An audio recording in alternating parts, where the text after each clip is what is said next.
আসসালামু আলাইকুম। নার্সিং ভর্তি পরীক্ষার জন্য আজকে আমরা গুরুত্বপূর্ণ কিছু টপিকস নিয়ে তোমাদের সাথে আলোচনা করব। আর আমরা এই টপিকস গুলো মানে সিরিয়ালি দিতে থাকবো। তো এইগুলো তোমাদের জন্য খুবই গুরুত্বপূর্ণ।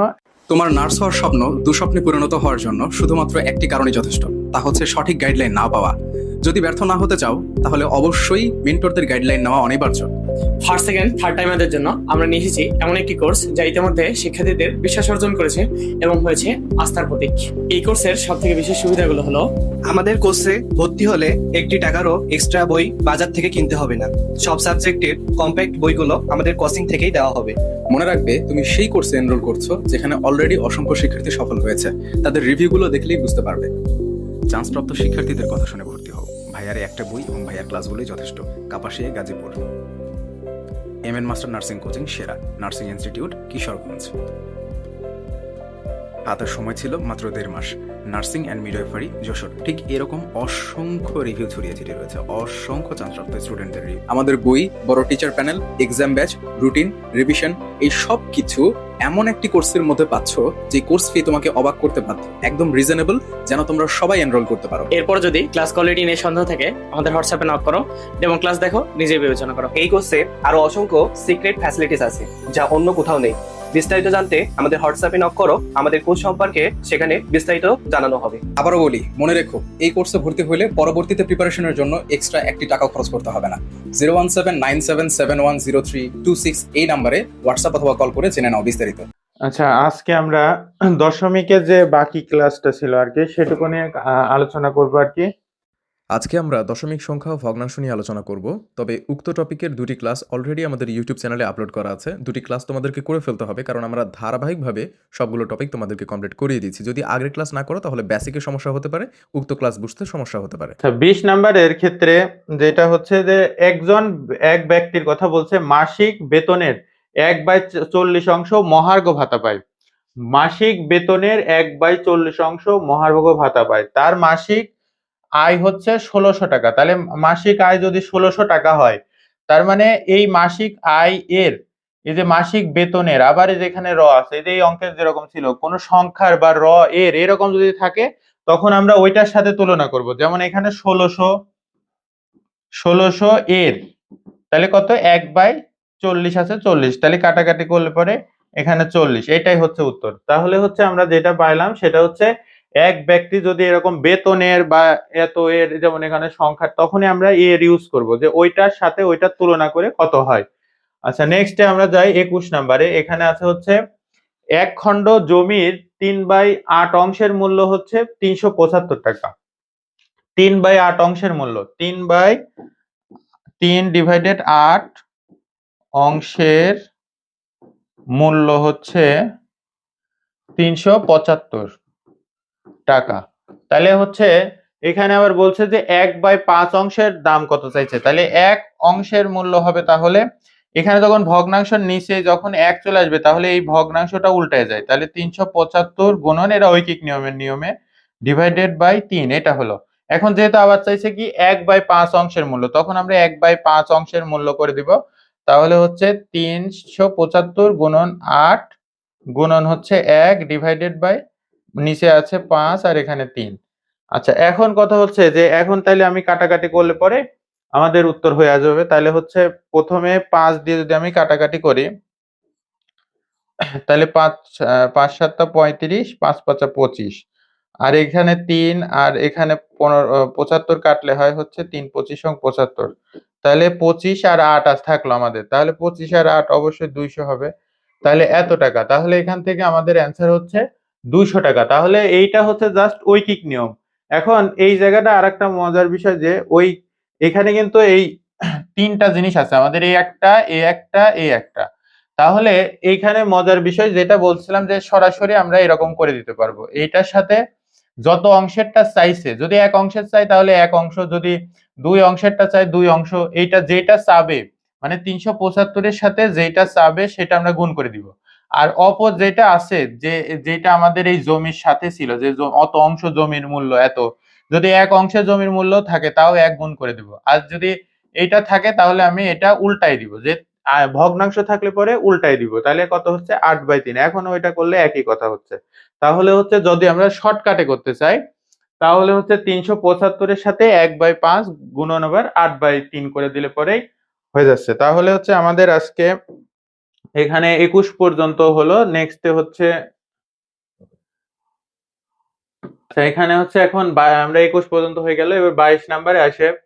এখানে বলতেছে কোনো ব্যক্তির মোট সম্পত্তির 2/3 অংশের মূল্য দেওয়া আছে। এখানে 2/3 অংশের মূল্য দেওয়া আছে নয়, এখানে 90,000 টাকার কথা বলছে। তাহলে আমরা আগেরটা যেটা করলাম ওইটার টাইপেরই।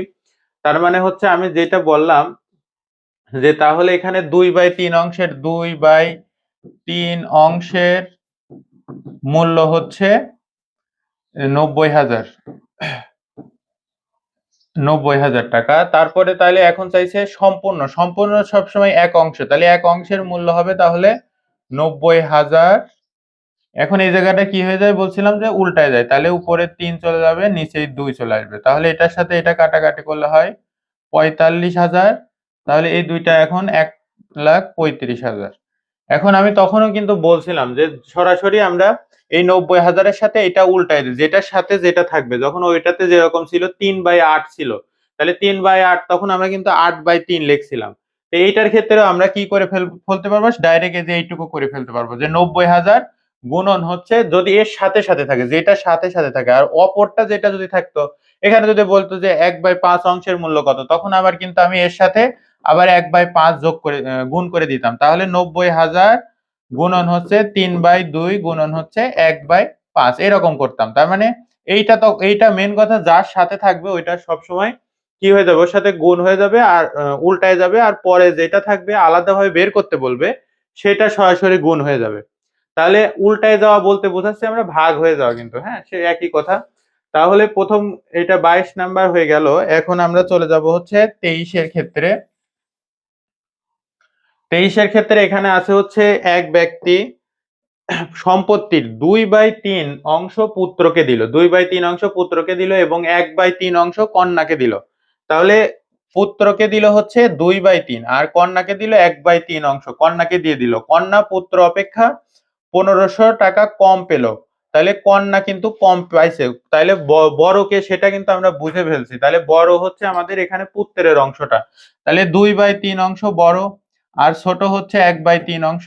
এখানে যেহেতু কমের কথা বলছে তাহলে আমাদেরকে ওই দুইটার পার্থক্যটা দেখাতে হবে। যদি একজন বলে যে একজনের থেকে আর একজনের কাছে 10 টাকা কম আছে, তাহলে কিন্তু আমরা ওই দুইজনের টাকা বিয়োগ করলে পরে পাবো। এটাও ঠিক সেই রকম যে এখানে হচ্ছে আমাদের কিন্তু খালি খেয়াল করতে হবে এটা যে কে বেশি পাইছে, বড়টা সবসময় আগে দিয়ে ছোটটা পরে দিয়ে বিয়োগ করে দিব।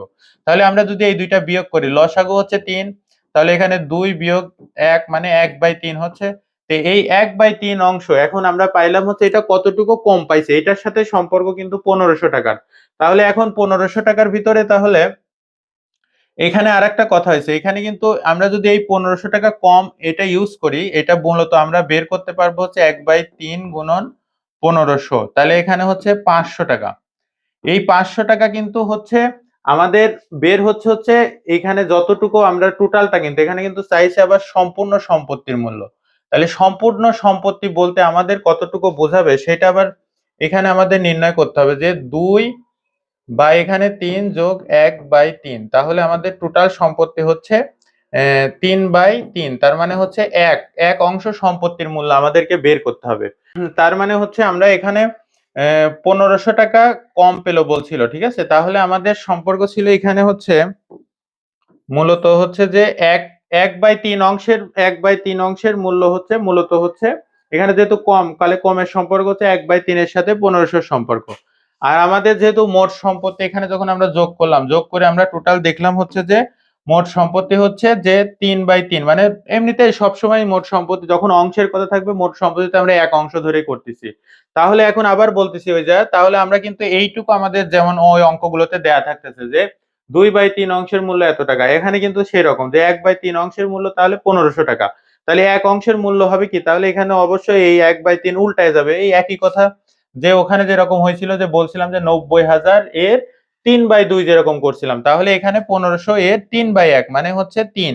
তাহলে এখানে 1500-র সাথে 3 গুণ করলে আমাদের অ্যান্সার হচ্ছে 4,500 টাকা। তাহলে এখানে আমাদের 23 নাম্বারের উত্তর হয়ে গেল হচ্ছে 4,500 টাকা। তাহলে আরেকবার একটু বোঝাই, যে এটা হচ্ছে যে ব্যক্তির সম্পত্তির দুইজনের কথা বলছে, একটা হচ্ছে পুত্রকে দিছে আর একটা হচ্ছে কন্যাকে দিছে। এখন দুইজনের সম্পত্তিকে তুলনা করে যে বিয়োগ করলে পরে এটা আমরা পাবো যে কতটুকু বেশি বা কম পাইছে, সেজন্য আমরা এই দুইটা বিয়োগ করে দিছি। বিয়োগ করে যে অংশটা পাইছি এই অংশের মূল্যই কিন্তু হচ্ছে 1500 টাকা। তাহলে 1/3 অংশের মূল্য 1500 টাকা, এক অংশের মূল্য হচ্ছে 4500 টাকা। তাহলে এখানে হয়ে গেল।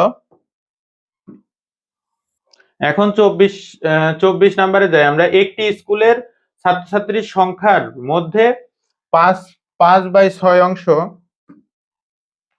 5/6 অংশ ছাত্র এবং বাকি অংশ হচ্ছে ছাত্রী।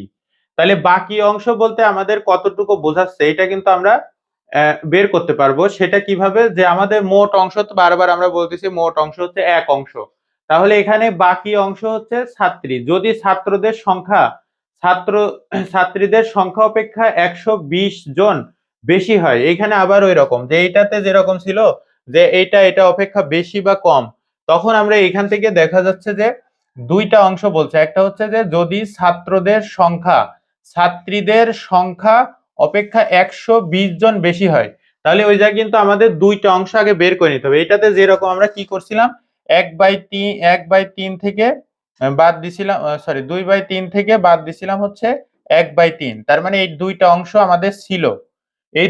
আমাদের ছিল, কিন্তু এখানে দুইটা অংশ আলাদাভাবে নাই। এখানে শুধু আমরা আলাদাভাবে তখন আবার কি বের করে নিতে হবে আলাদাভাবে। যেমন 5/6 অংশ ছাত্র, তাহলে বাকি অংশ হচ্ছে ছাত্রী, তাহলে আমাদের আগে ছাত্রী সংখ্যা বের করে নিতে হবে। এখানে যদি ছাত্রী সংখ্যা আমরা বের করে নিই, তাহলে আমাদের 1 বিয়োগ 5/6 এটা পাবো হচ্ছে ছাত্রী সংখ্যা। তাহলে এখানে 6, তাহলে 6 বিয়োগ এখানে 5, 1/6, তাহলে 1/6 হচ্ছে আমরা পাইলাম কি ছাত্রী সংখ্যা।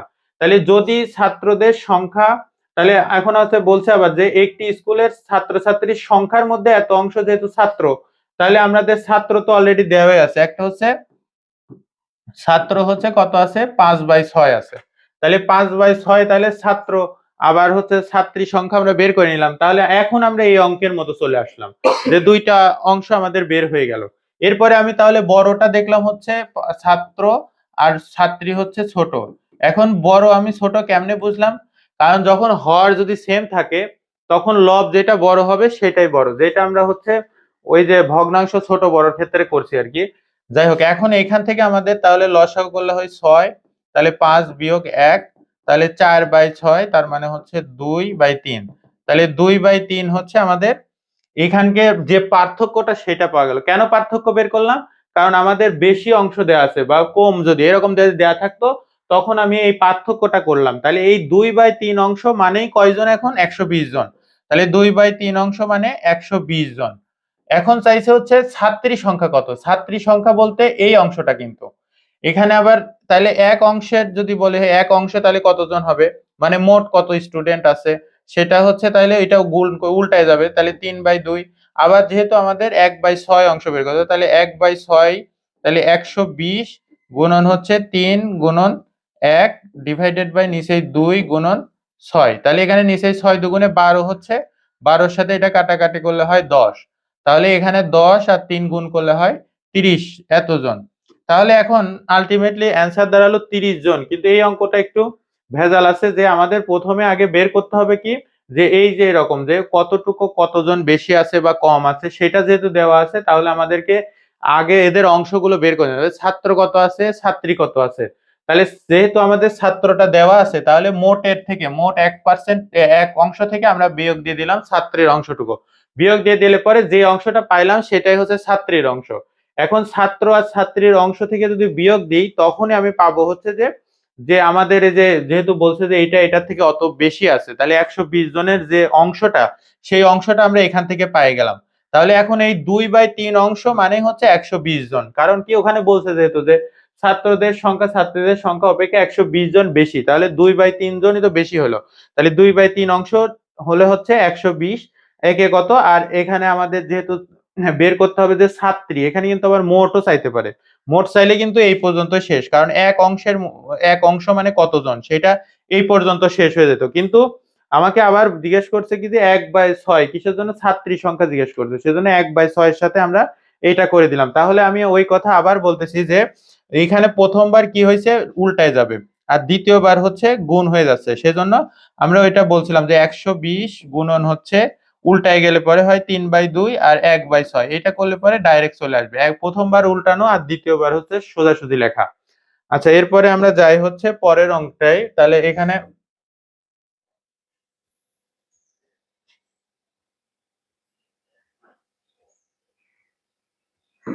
আচ্ছা, পরেতে হচ্ছে এখন 25 নাম্বার, একটি বাঁশের 1/4 অংশ কাদায়, 3/5 অংশ পানিতে এবং অবশিষ্ট অংশ 3 মিটার পানির উপরে আছে। বাঁশটির দৈর্ঘ্য চাইছে, তাহলে এখানে 3 মিটার পানির উপরে আছে, তাহলে পানির উপরে আছে, এটা হচ্ছে এক্স্যাক্টলি যে 3 মিটার সেটা দেওয়া আছে। তাহলে এখন টোটাল বাঁশটার দৈর্ঘ্য আমার চাইছে, তাহলে টোটাল বাঁশটা মূলত আমাদের কিন্তু পুরাটা হচ্ছে এক অংশ, যেহেতু অংশের কথা আসলে পরে আমাদের পুরা অংশ হয় হচ্ছে এক অংশ, তাহলে এই এক অংশটা আমাদেরকে বের করতে হবে। কিন্তু সমস্যা হচ্ছে যে আমাদের এক্সাক্ট মান যেটা দেওয়া আছে সেটার সাথে আমরা কম্পেয়ার করব। ওখানে যেরকম 120 জন যেটা দেওয়া ছিল ওইটা কিন্তু আমরা অংশ বের করে নিয়েছিলাম। এইটাও ঠিক একইভাবে যে আমাদের ফার্স্টে হচ্ছে যে অবশিষ্ট যে 3 মিটার পানির উপরে আছে, এই পানির উপরে যে কত অংশ আছে এই পানির অংশটা আগে আমাকে বের করে নিতে হবে। তাহলে আমি এখানে যদি এই এত অংশ কাদায় আছে, তাহলে জিনিসটা এরকম যে একটা পুকুর এত অংশ কাদায় আছে, মানে এটা হচ্ছে কাদা, তারপরে এই পর্যন্ত হচ্ছে পানি আছে, এই পর্যন্ত হচ্ছে পানি, তাহলে পানি কাদা এই দুইটা মিলে আছে হচ্ছে আমাদের একটা হচ্ছে 1/4 অংশ, তাহলে এইটা হচ্ছে 1/4 অংশ, আর এই বাকিটুকু এইটুকু হচ্ছে পানিতে আছে হচ্ছে 3/5 অংশ, তাহলে নিচে 1/4 অংশ হচ্ছে কাদায়, পানিতে থাকলো 3/5 অংশ, এরকম হচ্ছে একটা বাঁশ। তাহলে বাকি এইটুকু অংশ আমাদের দেওয়া আছে হচ্ছে এই 3 মিটার, তাহলে এখন বলছে পানির উপরে আছে হচ্ছে 3 মিটার, তাহলে এই নিচের অংশটুকু আর ওই উপরের অংশটুকু, এখন আমাদের এইটুকুর আমি যেটা বলছি সেটা হচ্ছে যে এইটুকুর অংশটুকু কতটুকু সেটা আগে আমাকে বের করে নিতে হবে, কারণ আমার প্রশ্নে যেটা দেওয়া থাকবে যে এক্সাক্ট মান যে 3 মিটার এটা এক্সাক্ট মান, কিন্তু অংশগুলো তো এক্সাক্ট মান না, সেজন্য আমাকে এই 3 মিটারটা আগে এই অংশের সাথে কতটুকু সম্পর্কিত সেটা আগে বের করে নিই। তাহলে এই দুইটা যদি আমি যোগ করি যে 3/5 আর আর হচ্ছে 1/4, তাহলে 3/5 যোগ 1/4 এই দুইটা যদি আমি যোগ করি, তাহলে এখানে আমি পাচ্ছি হচ্ছে লসাগু 20, তাহলে 4/12 যোগ হচ্ছে 5, তাহলে 17/20, এই 17/20 অংশ আমি পাইলাম হচ্ছে কোনটুকুর জন্য, এইটুকু হচ্ছে আমি এইটুকু মোট পাইলাম, এই পুরাটা। এখন আমি এইটা যেহেতু আমি উপরের টুকুর সাথে সম্পর্ক বের করতে বলতেছি, তাহলে পুরাটা হচ্ছে আমার 1 থেকে আমি 17/20 এটা বিয়োগ দিয়ে দিলাম, তাহলে হচ্ছে 20, তাহলে 20 বিয়োগ হচ্ছে 17 সমান হচ্ছে 3/20, এই 3/20 হচ্ছে আমার ওই 3 এর সাথে সম্পর্কিত, এটা আমি বের করে নিলাম। তাহলে 3/20 মানে হচ্ছে এখন কত মিটার, তাহলে 3 মিটার, তাহলে এখানে লিখবো তাহলে 3/20 মানে হচ্ছে 3 মিটার। তাহলে এক অংশ তাহলে হচ্ছে 3 গুণন উপরে 20 চলে যাবে, নিচে হবে 3, তাহলে এই 3 কাটলে পরে এক অংশ কেন বের করলাম, ওই যে সম্পূর্ণ বাঁশটির দৈর্ঘ্য চাইছে সেই জন্য। এখানে যদি আবার বলতো যে কাদায় অতটুকু বা কাদায় কতটুকু আছে বা পানিতে কতটুকু আছে, তখন কিন্তু আমি আবার যে কাদা যদি বের করতে বলতো এখানে আবার 1/4 দিয়ে করতাম, আবার যদি পানিতে কতটুকু তাহলে আবার 3/5 দিয়ে করতাম। এখানে যেহেতু সম্পূর্ণ অংশ বের করতে বলছে তাহলে এই পর্যন্ত স্টপ। আর আগের অঙ্কর ক্ষেত্রে তা চাইছিল না, আলাদাভাবে 37 চাইছিল বলে আমি আবার এক অংশের পরে আবার ওই 37 অংশটুকু আবার বের করছিলাম। এই দুইটা অঙ্কের ভিতরে জাস্ট হচ্ছে এতটুকুই পার্থক্য। এখন তাহলে আমরা এই অংশের যে অঙ্কগুলো দেখলাম, এখন হচ্ছে পরবর্তীতে আমরা আচ্ছা এখন তাইলে আমরা 26 নাম্বারে যাই। 26-এ বলতেছে একটি খুঁটির 1/3 অংশ। আচ্ছা, এখন এই 26 নাম্বারে একটি খুঁটির 1/3 অংশ মাটির নিচে আছে, মাটির নিচে, আর 1/2 অংশ হচ্ছে পানির নিচেই থাকলে মোট অংশ কত অংশ মাটি আর পানিতে আছে, মাটি আর পানির নিচে কত অংশ আছে, এটা খুব সহজ। এটা হচ্ছে যেহেতু দুইটাই হচ্ছে বলছে যে মাটির নিচে আছে এটা পানির নিচে আছে, দুইটাই তো নিচে আছে, তাহলে মোট কত এটা এমনি জাস্ট খালি যোগ করে দিলে হয়ে যাচ্ছে।